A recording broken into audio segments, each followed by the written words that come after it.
women in need of shelter face a particular set of threats and require enhanced support and security to overcome the challenges they face.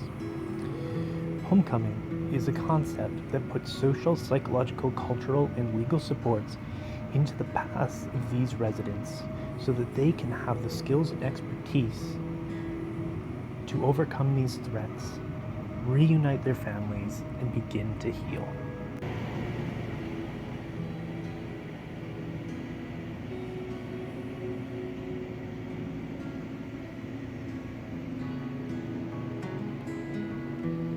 The site is a parking lot in Edmonton's downtown that serves the nearby Lockworks. Historically part of South Chinatown, racist and neglectful policy has displaced much of this population. This makes the area primed for gentrification, the city leading the charge by branding the new LRT station in the neighborhood as quarters, rather than anything to do with Chinatown.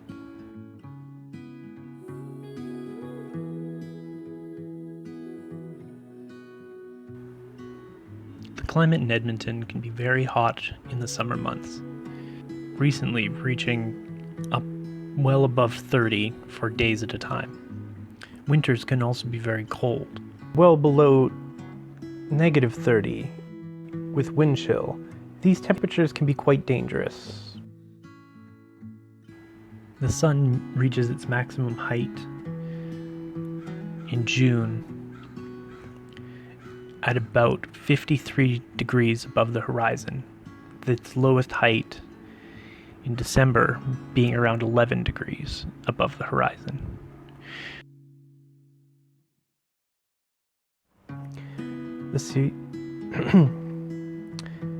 The site is nearby to several attractions, including City Hall, the museum, an art gallery, and 2 theaters. Also nearby, separated from these attractions by the 97th Street, is the police headquarters, the now closed remand center, and 4 large parking lots. The area is well served by transit, and by extending Edmonton's underused pedway system from the courthouse to the site, a new protected path could bridge the gap between these 2 areas.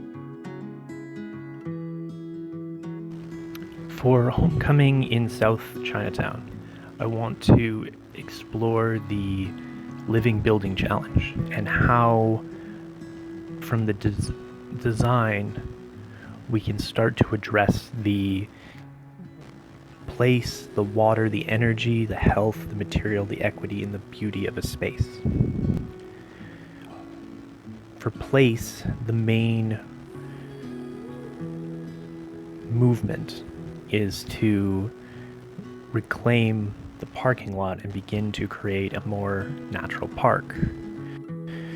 For water, we want to be ensuring that we are collecting water and also helping to rejuvenate the groundwater of the area. Energy, we want to ensure that we are making optimal use of daylighting. Health, we're focusing on, of course, accessibility and ensuring that there is lots of natural elements within the building to achieve the benefits of biophilia. We also want to ensure that there's space for activity and community so that we can have those grow healthy relationships between people.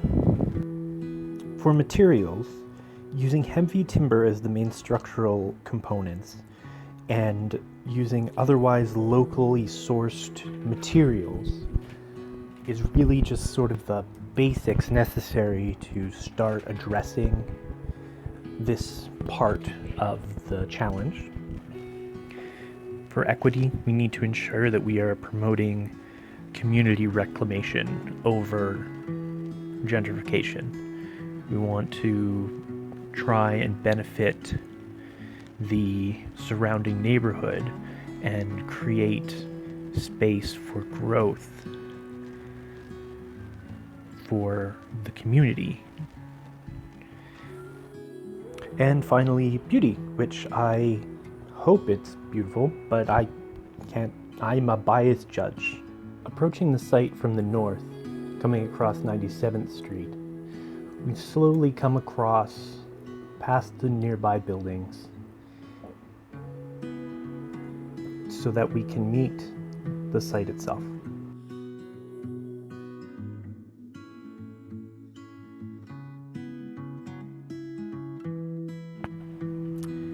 The landscape is inspired by Paul Kane Park.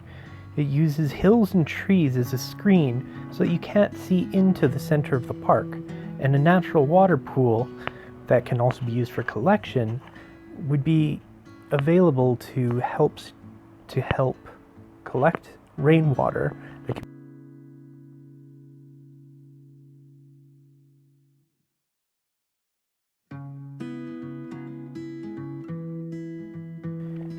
Site circulation will consist of the alley that currently runs between the site and the farmers market,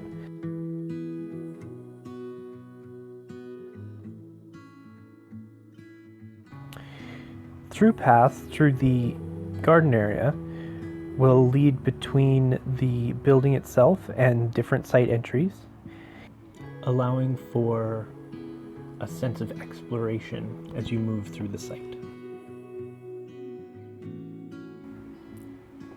Access to the site will be achieved through 3 ground level entries that will be accessible only to residents, and 3 tunnel entries which enter into the basement floor and give access to the underground pedway system as well as to the building itself.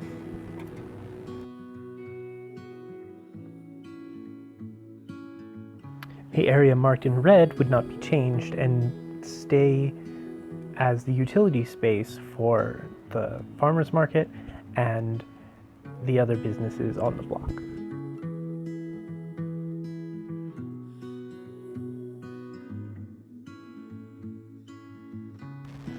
The exterior of the building speaks to its use and trying to capture the nature which has surrounded it.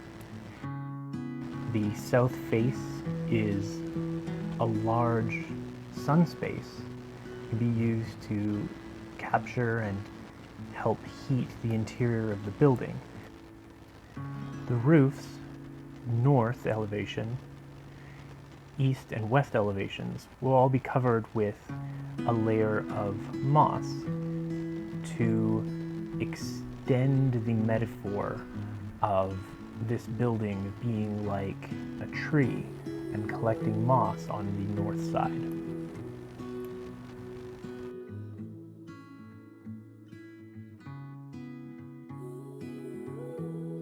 The ground floor consists of 4 multi-use spaces, 1 kitchen, meeting space, childcare, and a laundry space. Circulation on the ground floor takes place primarily between the entries, elevators, and ramps, and 2 the use spaces, which can be accessed through doors or through the south-facing movable walls.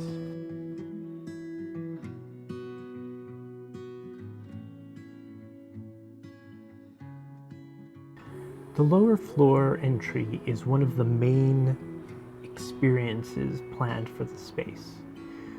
This is the area that will be hidden by the trees and hills so that when you come in it kind of opens up towards you with the water.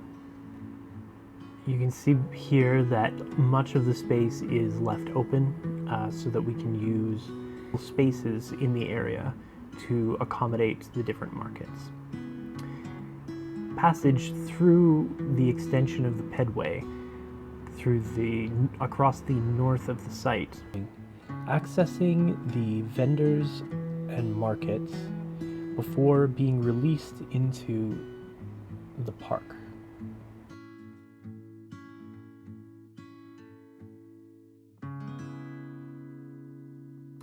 Vertical circulation is accomplished through elevators and ramps.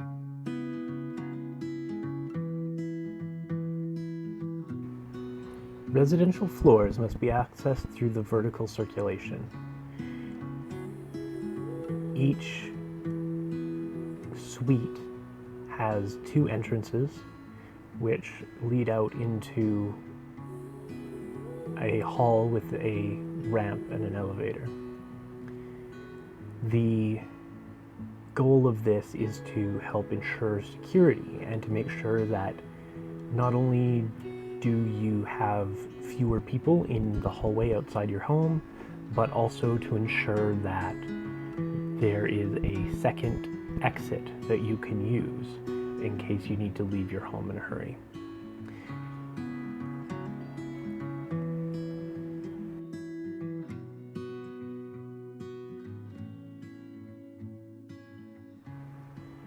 The units themselves have 2 bedrooms, a bathroom, kitchen, door space. The goal of the space is flexibility so that you can make and change your space to best suit the needs of the person living in it.